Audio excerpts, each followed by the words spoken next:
So I was having problems with this house that's just right over here, and when um, in the meditation arguments and horse trading, we were discussing, who is inventory and who is owner and all of that stuff, and I ended up with the 108 monk archetypes in the Buddha.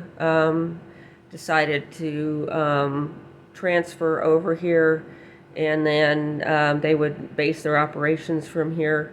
Um, but they can travel around the world in an instant.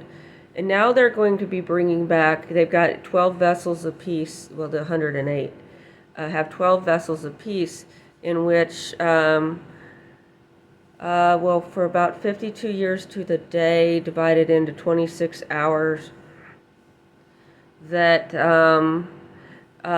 you can stay for a full hour, which would be about 2 years, in these circumstances. And then you would have 1 year to expiate any issues you had here. But in most cases, you're not going to stay that long. The minimum is 2 weeks.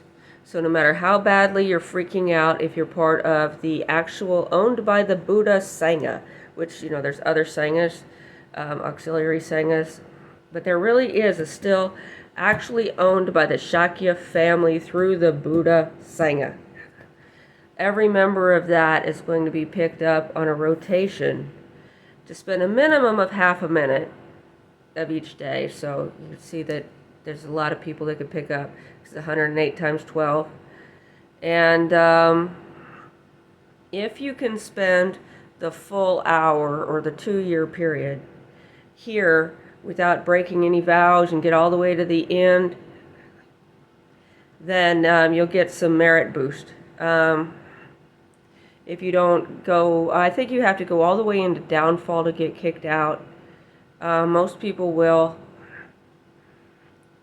And then you have whatever the remainder period of time, minus however long you were here, for 3 years, to get it worked out. And we're going to start, we already started that rotation. But I moved him into that house, and within, less than a week, the father and son were deported back to Guatemala.